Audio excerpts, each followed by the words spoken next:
Sob Robi, jumpa lagi di podcast Getas, ngobrol enak tanpa batas.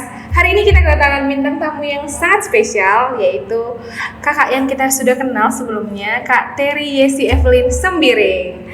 Tepuk tangan untuk Kak Terry. Nah, Kak Terry ini adalah seorang PFM ahli muda. Beliau sudah 10 tahun kurang lebih di Balai Pom Pangkal Pinang. Beliau sudah menyelesaikan tugas belajarnya selama kurang lebih 2 tahun di ITB, Kak ya? Iya, benar. Di ITB dengan predikat yang sangat memuaskan pastinya. Oke, kita akan bertanya-tanya tentang Kak Terry. Gimana sih tugas belajar itu? Jadi teman-teman bisa mengikutinya dari sana ya. Oke. Hai Kak Terry. Halo Eda Neti. Dipanggil Eda guys. Oke. Kak Terry, kita mau nanya nih masalah tubel. Kan semua orang sih pengen ya Kak tubel ya Kak, apalagi dibiayai dan kita bisa dapat gelar master bukannya master Business Administration. Oh iya. Ya itu dia MBA ya, dibiayai sama kantor atau sama BPOM kan seru ya Kak. Nah, kakak kan udah 10 tahun di BPOM, tiba-tiba harus berubah jadi seorang mahasiswa S2. Gimana sih rasanya Kak?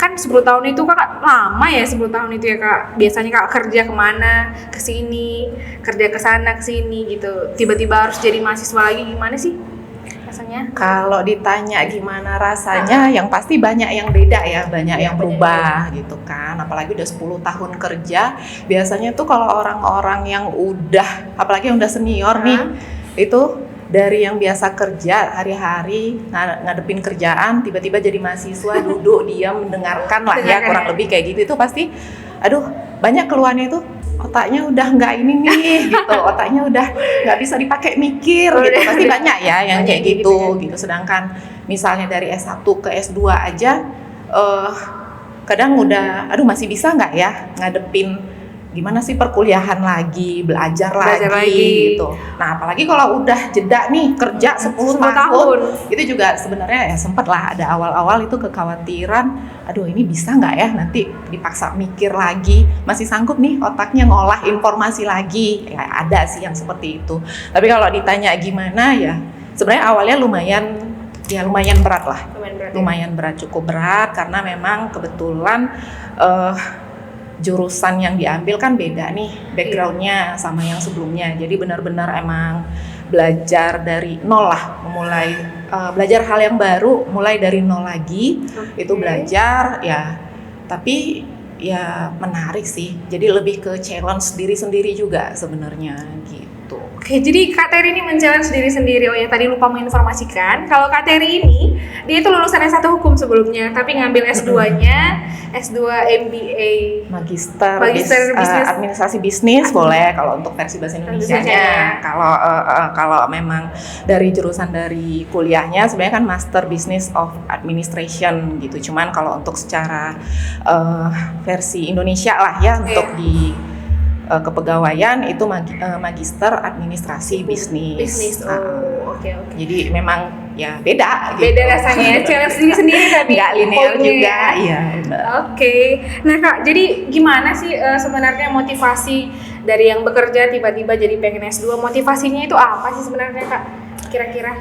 Motivasinya sebenarnya yang kalau utama itu memang pengembangan diri ya, pengembangan diri untuk meningkatin kompetensi, karena kan ya sebenarnya untuk peningkatan kompetensi itu kan ya banyak, nggak cuman hanya dari kuliah misalnya untuk ambil S2 atau apa, itu banyak lah, ada pelatihan-pelatihan dari BPOM sendiri kan sebenarnya banyak ya, itu kita ada BIMTEK, ada pelatihan, ada pendidikan berapa lama gitu, dan udah pernah juga menjalani itu. Cuman memang mungkin untuk saya pribadi itu memang untuk peningkatan diri itu pengen ngambilnya itu dari kuliah. Jadi untuk kuliah lagi ya balik lagi ke yang awal tadi, nge-challenge diri sendiri. Itu tadi nge-challenge-nya itu, oh ini bisa nggak ya, berani nggak ya untuk keluar juga dari zona nyamannya kita gitu, karena kan kita udah berapa tahun menjalani ya bekerja ya, memang kan kerjaan kita ya ada challenge-nya sendiri juga, ada tantangannya sendiri juga. Cuman kan berapa tahun ya berada di zona yang sama lah ya, pekerjaan gitu, menghadapi ya masalah-masalah di pekerjaan. Nah, itu pengen melihat gitu, oh pada saat kita keluar dari zona yang udah 10 tahun ini itu akan seperti apa gitu. Karena itu sebenarnya nantinya kan akan memperkaya diri kita juga sebenarnya. Kekayaan itu kan nggak cuma dari harta materi ya kan, jadi kayak ya ilmu juga, pengalaman gitu. Jadi ya kalau motivasinya ya memang itu sih, jadi biar bisa keluar dari zona nyaman, bisa belajar hal-hal baru, mengembangkan gitu. diri. Jadi kita mata kita itu nggak tertutup, yang cuma kita tahu oh apa nih yang di depan kita, enggak. Ternyata banyak banget hal-hal di luar sana yang ya sebenarnya kita nggak tahu, gitu. Ya. Jadi makin banyak tahu. Oke. Semoga teman-teman termotivasi ya. Saya sendiri sudah termotivasi nih dengar Kak Terry ngomong dari semoga tadi. Ya, bener loh. Ya, bener loh. Oke. Nah teman-teman, kiranya motivasi yang tadi bisa juga teman-teman ambil hikmahnya lah ya. Semoga kita bisa mau mengembangkan diri lebih lagi. Oke, pertanyaan selanjutnya Kak. Nah ini kan setelah Kakak punya motivasi, mau coba hal baru, mau mengembangkan diri, terus kenapa milih ITB? Kan, oh ya Kakak ini ITB-nya, ITB-nya salah, S2-nya di ITB.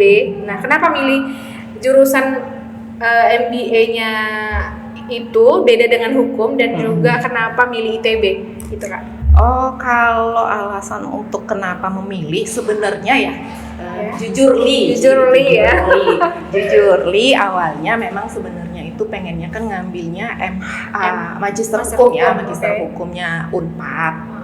Nah kebetulan itu sebenarnya udah berapa kali ngajuin lah gitu. Nah kebetulan pas yang udah di ACC di tahun 2020 itu pengajuan ke PPSDM, ada pembukaan pendaftaran untuk kelas khusus. Jadi namanya kelas yang di SBM ITB ini in-house kelas BPOM.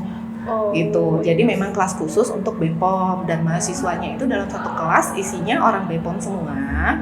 Mau BPOM-nya seluruh Indonesia, karena memang pembukaan pendaftarannya emang dibuka untuk seluruh Indonesia, termasuk juga di Badan POM di pusat gitu kan.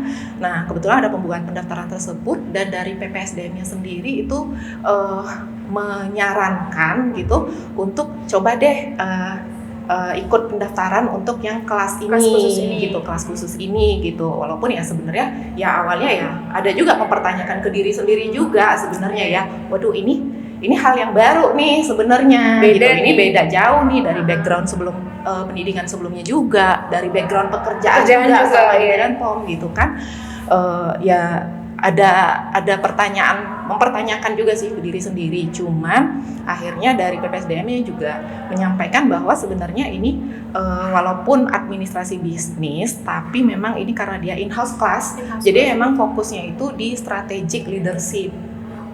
Jadi strategic leadership, jadi memang nggak cuma masalah bisnis atau administrasi manajemen gitu. Jadi lebih fokus ke leadership, misalnya untuk negosiasi, pengambilan keputusan, decision making ya kita istilahnya kalau di kampus itu. Jadi banyak fokusnya memang untuk bagaimana manajemen di dunia kerja secara keseluruhan. Gitu, jadi secara keseluruhan, enggak yang spesifik misalnya akuntansi, finance gitu. Walaupun ada gitu kan.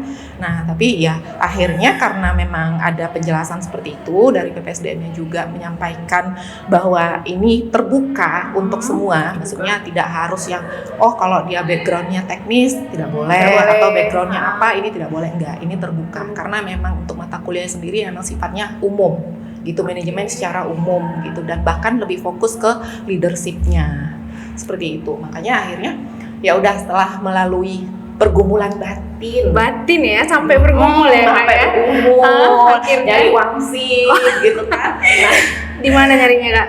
Lumayan jauh ya, ada gunung nggak ada tempat ini. Jadi gitu akhirnya setelah udah dipertimbangkan lagi,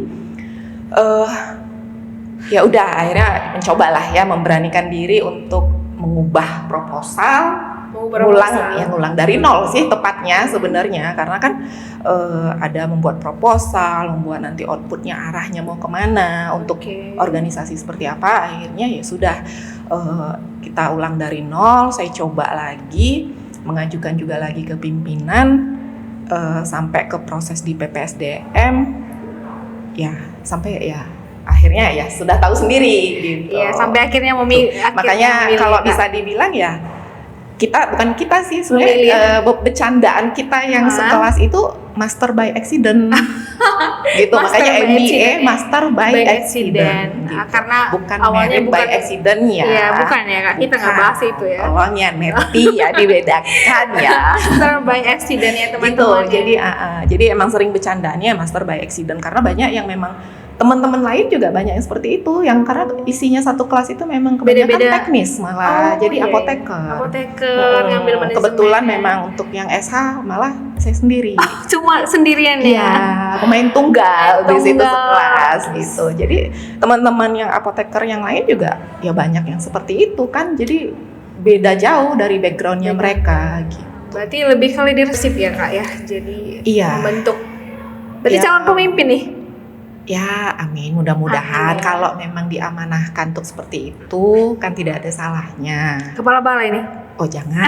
Oh, Kalau enggak ya? itu masih panjang perjalanannya. Masih Dimulai panjang. dari deket-deket aja, memimpin diri sendiri dulu aja yang penting gitu. iya, leadership Memanajemen diri diri sendiri dulu aja gitu kan.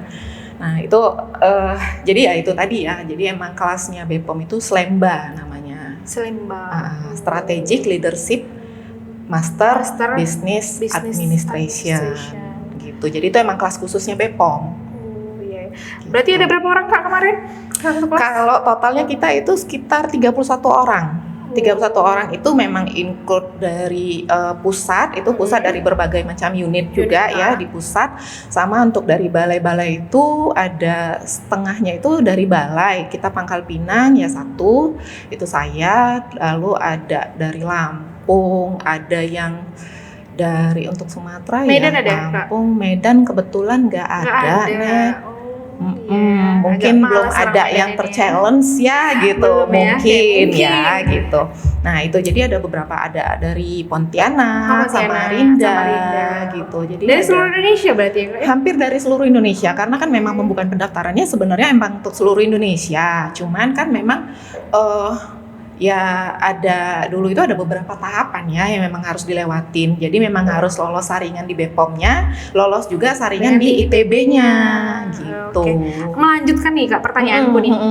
Karena kebetulan pertanyaan selanjutnya itu, Iya. gimana sih Kak tahapan-tahapan untuk mendapatkan beasiswa ini? Kasih tahu dong ke Tahapannya teman-teman. ya.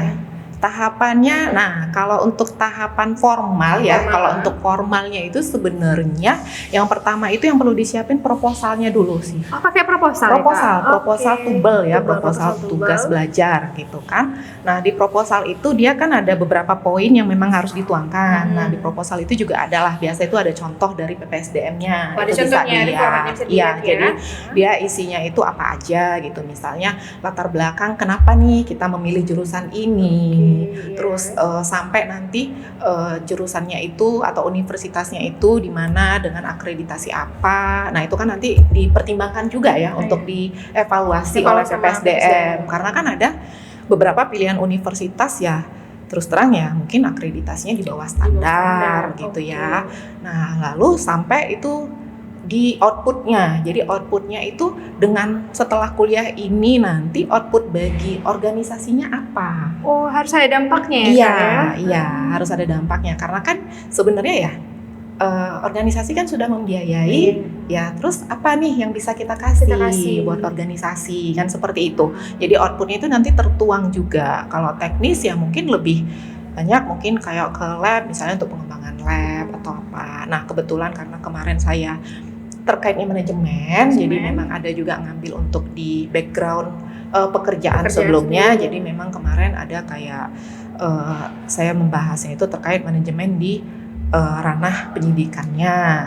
Seperti nyambung, itu harus nyambung ya, Kak, gitu. ya. Jadi ya memang akan dilihat gitu evaluasinya PPSDM itu akan melihat apakah outputnya ini nanti bisa untuk pengembangan organisasi ke depannya. Seperti itu. Nah, itu yang proposal nih, yang pertama. Yang kedua, setelah proposalnya udah kita buat, yang kedua adalah persetujuan dari pimpinan unit dong, pasti. Itu penting ya teman-teman. Itu penting gitu. Persetujuan kepala ya. Ya, bagaimana kita juga meyakinkan untuk pimpinan unitnya bahwa memang apa nih yang kita ajuin ini memang akan punya impact, punya apa ya, dampak positif lah ya, buat untuk organisasi kita nanti ke organisasi depannya. Mungkin nggak sekarang atau ke depannya. Nah, seperti apa? Ya itu yang bagaimana kita untuk meyakinkan pimpinan. Gitu. Jadi kalau memang itu sudah dan pimpinan nanti ACC itu kan udah tanda tangan, udah ACC proposal, baru kita lengkapin lagi syarat-syarat untuk ke PPSDM. Syarat-syaratnya ada di CSN kok. Oh, ada sih CSN. Ada di Teman-teman CSN. bisa cek sendiri ya Kak? Bisa itu di bagian pengembangan kompetensi ya, ada tubel, ada ibel kan. Oh, nanti ya, ada boleh dua pilihannya. Ya, untuk tubel itu nanti apa aja nih syaratnya. Nah, kalau yang saya dulu terus terang agak lupa ya, dan nggak tahu juga mungkin sekarang ada yang baru lagi nih, gitu ada tambahan atau ada pengurangan kan, kurang tahu juga. Nah, kalau yang dulu itu ya proposal, ada untuk tes TPA, tes TPA juga ada Kak. Oh, bener, tes TOEFL, lalu ada kalau nggak salah dulu itu ada analisa untuk pengembangan kompetensi. Gitu, ada analisanya juga. Jadi apakah memang kompetensi ini sudah dibutuhkan nih di organisasi ini, misalnya di balai kita gitu. Nah, itu ada juga kalau saya tidak salah dulu ada untuk minta dilengkapin. Terus kalau untuk dokumen yang lain itu lebih ke formil administrasi lah ya, itu bisa dilihat aja ya, ijazah satu itu kan sudah tinggal dilengkapin saja.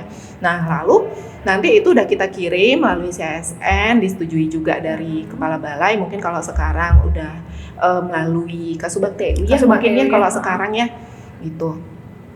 Baru itu dikirim ke PPSDM, nanti tinggal dari PPSDM-nya itu ada evaluasi bertahap. Jadi evaluasi bertahap itu seperti ini. Dalam setahun kalau saya tidak salah itu PPSDM ada sekitar 2 atau 3 tahap untuk tubel. Jadi misalnya kalau Neti nih contohnya mau tubel di semester ganjil atau gasal ya. Itu kan biasa mulai tahun ajaran baru di sekitar Agustus. Nah, jadi Neti itu udah mulai nih awal-awal tahun itu udah mulai nih nyusun proposal, udah mulai bisa ya nyusun lah ya, karena proposal itu juga sebenarnya nggak gampang juga nyusunnya gitu. Ada analisa segala macam juga gitu. Nah, itu udah mulai tuh. Jadi kalau bisa di Maret atau April lah paling lama itu udah lengkap semua untuk ke PPSDM. Oh, ke PPSDM supaya dulu. ya nanti dari PPSDM dia akan mengeluarkan hasil evaluasi pengajuan tugas belajar. Oke, berarti dievaluasi lagi sama dievaluasi oleh BPSDM walaupun sudah disetujui pimpinan unit gitu. Nanti itu ada evaluasi. Nah, nanti dari hasil evaluasi itu akan keluar apakah misalnya Neti ini sudah boleh melanjutkan untuk pendaftaran ke universitas. Pendaftaran kan biasa mulai tuh di Mei, di Juni itu udah mulai ya gitu. Nah, jadi kalau udah keluar nih hasil evaluasi dari PPSDM-nya, baru kita udah bisa mendaftar gitu, memenuhi apa sih persyaratan dari kampusnya juga gitu. Jadi kalau kampusnya itu nggak ngeloloskan kita, nggak lolos berarti Kak? Nggak lolos, jadi nanti ya itu kemungkinan terburuk lah ya, kita optimis dulu lah, kita optimis, yakin lah orang BPOM nggak ada yang nggak pernah lulus kok masuk ke universitas mana aja, orang BPOM jago-jago kok gitu. Itu kalaupun ya kemungkinan terburuk mungkin ada alasan-alasan tertentu yang bikin pada saat itu dia tidak bisa mengikuti tahap itu, misal itu nanti bisa bersurat lagi ke BPOM, jadi mungkin pengunduran misalnya untuk semester selanjutnya gitu. Itu bisa kok selama pengajuan kita memang sudah diterima oleh PPSDM begitu. Jadi itu sih ya mungkin kurang lebih tahapannya. Nanti kalau untuk tahapan ke universitasnya ya tinggal mengikuti bagaimana universitas gitu. Seperti itu sih kurang lebih ininya. Jadi Kak kemarin ada tes juga dari TB. Nah, kalau ini bicara untuk tahapan yang aku pribadi, yang pribadinya ya, yang kemarin untuk yang ITB-nya sendiri, itu memang kebetulan karena itu programnya PPSDM ya, in-house class itu, jadi pada saat prosesnya itu linear nih. Jadi prosesnya ke PPSDM evaluasi, tapi itu juga udah sambil jalan proses untuk ujian saringan masuk di ITB-nya. Nah, kebetulan karena ITB itu kemarin itu kan SBM ya, SBM ITB, dan ya terus terang itu kelas pandemi ya, kelas pandemi. Jadi ya mau nggak mau semua prosesnya itu kan berjalannya online. Jadi karena online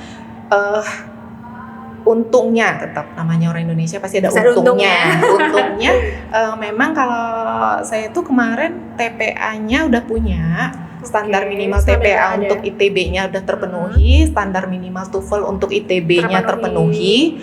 Akhirnya untuk administrasi yang syarat administrasi untuk ITB-nya sih sudah terpenuhi, tinggal ujian masuknya. Ujian masuknya kebetulan karena SBM ITB ini kan kemarin saya kuliahnya sok ke bule-bulean ya.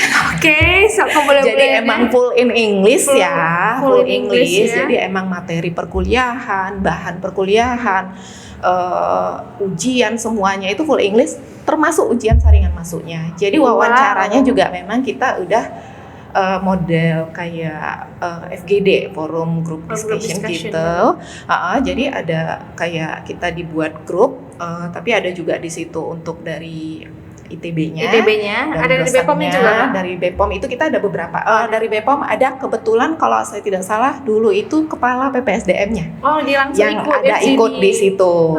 Ya, jadi kita walaupun secara luring tapi kita ada di situ, ada beberapa orang yang dites pada saat itu.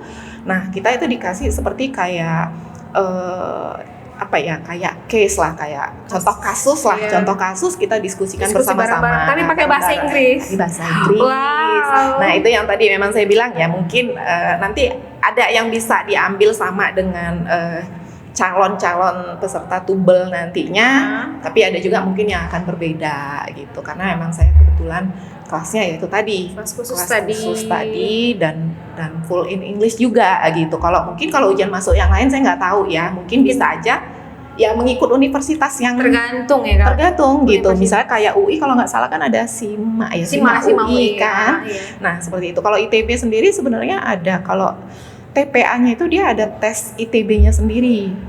Nah kebetulan karena kemarin saya juga udah punya nih TPA standar Bappenas, minimalnya terpenuhi, ya sudah ikut. Lolos berarti. Untuk TOEFL-nya sendiri juga kalau S2 itu biasanya rata-rata 500 ya minimal S2. Nah kebetulan karena kemarin SBM ITB itu ya balik lagi tadi ke bule-bulean banget ya. Jadi itu standar minimalnya 550. Nah untungnya terpenuhi juga dengan TOEFL, sertifikat TOEFL yang udah ada. Gitu. Berarti mulus ya jalannya Kak ya? Puji Tuhan mulus. Asik, gitu. Jadi kalau dari PPSDM-nya itu ada wawancara nggak Kak? Atau hanya evaluasi proposal saja? Kalau dari PPSDM kebetulan untuk evaluasi proposal saja. Nah kalau untuk wawancara karena tadi ya si Ibu Kepala PPSDM-nya kan ikut nih di ujian saringan masuk ini tadi yang kalau bisa dibilang wawancara lah anggap, tapi bentuknya memang dalam FGD gitu. Jadi ya mungkin secara nggak langsung si ibunya juga sudah ikut di situ gitu. Ya. Melihat. Nih Kak, jadi kan udah cerita nih panjang lebar tentang itu. Kasih dong Kak kami tips dan triknya untuk mendapatkan beasiswa, atau minimal tips dan trik biar pintar bahasa Inggris kayak Kak Terry lah. TOEFL-nya 550 loh. Segan nggak? Kalau TOEFL-nya lebih loh. Aduh, aku salah. Tetap sombong. Enggak apa-apa. Kalau bahasa Inggris sebenarnya nggak seberapa kok gitu. Cuman apalagi kita kan belajar pas kuliah itu banyak istilah bahasa Inggris yang bukan bahasa Inggris hari-hari kan sebenarnya gitu. Jadi ya belajar lagi. Ya jujur ya belajar 2 kali sebenarnya. Belajar bahasa Inggrisnya juga dengan istilah-istilah baru. Ya belajar ilmunya juga, ilmu administrasi bisnis tersebut gitu. Jadi tipsnya apa sih Kak? Biar kami pintar bahasa Inggris coba dari Kak Terry. Waduh, kalau tips bahasa Inggrisnya sebenarnya banyak-banyak denger lagu bahasa Inggris, banyak-banyak nonton film, nggak usah pakai teks. Oke, itu otodidak. Itu otodidak. Terus terang itu pengalaman pribadi. Itu pengalaman pribadi. Tapi ngerti filmnya Kak? Lama-lama ngerti ya? Nanti lama-lama akan ngerti gitu. Ya? Otodidak ya, kecuali kalau dibilang ya udah les bahasa Inggris ya itu bukan tips ya. Oke teman-teman, jadi dengar-dengar lagu bahasa Inggris dan nonton film ya Kak, tanpa teks. Kalau mau pinter bahasa Inggris. Iya, kalau mau yang lebih plus lagi cari pacar. Bule. Oke. Dipaksa. Kalau nggak bingung, Cin. Nah itu, tapi kalau itu tips ya untuk bahasa Inggris. Tapi kalau untuk pengajuan tubelnya sendiri sebenarnya Kalau pengalaman saya ya, pengalaman dari sebelum-sebelumnya dan teman-teman yang lain juga, carilah pemilihan jurusan sih tepatnya. Kalau universitas bisa di mana aja selama itu akreditasinya mencukupi. Carilah pemilihan jurusan yang dapat mendukung pengembangan organisasi di balai. Mendukung. Karena kita kan di balai nih. Ya. Nah, contohnya kenapa saya bilang kayak gitu nih, Net? Karena gini, misalnya kita di balai ini sebenarnya kan kita masih kategorinya kan balai kecil. Dan untuk sarana sendiri di balai kita ini kan untuk sarana industri, farmasi seperti itu kan masih belum ada ya. Sebenarnya malah lebih banyak UMKM seperti itu ya. Nah, tiba-tiba kita mengajukan misalnya tubel teknisnya ini terkait misalnya mau magister farmasi industri misal. Nah, nanti evaluasi PPSDM-nya kan akan melihat, oh ini balai kecil tapi mau farmasi industri misal. Padahal di sini nggak ada industri. Terus nanti ilmunya ini akan kepake mau diapain gitu. Kecuali mungkin kalau pemilihan jurusan itu misalnya untuk balai besar yang sudah ada industri yang banyak, atau misalnya di pusat mungkin di Kedeputian 1. Nah, itu kan berurusan dengan industri-industri ya. Nah, itu mungkin bisa gitu. Nah, makanya yang kita di balai kita lihat nih untuk kebutuhan organisasinya apa gitu. Itulah yang kita pilih dengan jurusan itu tadi. Itu trik melihat gitu. Iya. Melihat apa kebutuhan balai. Iya, benar gitu. Nah, jadi pada saat kita udah melihat kebutuhan balai kita itu sebenarnya kita banyak, misalnya kita pembinaan. Kita butuhnya apa nih di sini? Misalnya lebih banyak butuh untuk ya kalau bahasa sederhananya penyuluhan misal kita untuk pembinaan. Nah, itu berarti apa nih? Background ilmu yang mendukung untuk kegiatan itu, untuk mendukung juga organisasi kita gitu. Nah, itu yang menurutku itu akan ya sangat membantu ya untuk meloloskan proposal ya kan? Proposal, karena walaupun nanti di balai juga sudah oke gitu kan, tapi kan dievaluasi PPSDM-nya itu bisa aja nanti hasilnya diminta untuk memperbaiki proposal seperti itu gitu. Jadi itu sih tips and triknya sih, iya. Dan ya jangan berhenti mencoba. Oke, itu dia poinnya. Karena ya betul karena ya apa ya? Kalau cuman sekali itu kadang memang belum tentu kok langsung di ACC gitu. Harus berkali-kali coba terus. Oke, pantang berhenti sebelum masuk dia. Kayak lomba kemarin. Oke, gitu. Pertanyaan yang simple juga. Saran nih untuk pegawai Balai POM di Pangkal Pinang untuk yang mau mencoba tubel nih, apa sih saran-sarannya? Kasih masukan juga kalau memang belum waktunya ya udah tunggu aja, atau kalau memang sudah bisa memenuhi kebutuhan silahkan coba. Kalau saran dan masukan mungkin ada kaitannya sama tips and trik tadi ya, karena kan sebenarnya kalau menurut saya itu sih Net gini, jangan pernah itu tadi ya, jangan berhenti mencoba ya gitu. Karena kan memang pimpinan itu kan selalu punya kebijakan masing-masing gitu. Mereka juga punya pertimbangan masing-masing. Apakah ini sudah dibutuhkan atau belum gitu. Dan beda kondisi situasi, bisa juga beda nih pertimbangannya gitu kan. Nah, jadi karena ini dari pengalaman juga Net gitu. Dulu ini pengajuan keempat. 4 kali. 4 kali yang akhirnya di ACC. Jadi udah pernah ngajuin 3 kali ke 3 pimpinan unit yang berbeda. 3. Jadi makanya kalau memang dilihat mungkin wah kok bisa ya tubel gitu atau seperti apa gitu, mungkin yang dilihat kan hasilnya aja gitu. Tapi proses di belakangnya mungkin nggak semua orang tahu lah gitu, nggak semua orang tahu. Dan ya makanya ya ini kita sharing aja gitu. Jadi walaupun misalnya sekali pengajuan mungkin dirasa pimpinan merasa ternyata untuk kebutuhan organisasi ini belum terlalu dibutuhkan, mungkin seperti itu gitu. Atau ini bisa nih mungkin tapi tahun depan ya, karena mungkin tahun ini kita lebih fokus kemana gitu. Jadi ya jangan pernah berhenti mencoba sih gitu. Karena ya aku sendiri ya 4 kali loh. 4 kali. Yang keempat akhirnya di ACC gitu. Akhirnya tugas belajar. Dan nggak tahu ya, mungkin jalannya juga di ACC di kala pandemi. Di kala pandemi ya Kak ya. Gitu, jadi ya perkuliahan ya itulah kuliah pandemi ya seperti itu. Oke, jadi kan waktu Kak Terry kuliah kemarin 2020 sampai 2022 ini kita kan Kak Balai POM Pangkal Pinang nih lagi berjuang nih untuk WBK. Udah 3 kali kita coba WBK Kak. Dan ini tahun kita mau coba lagi nih tahun Coba ini. lagi.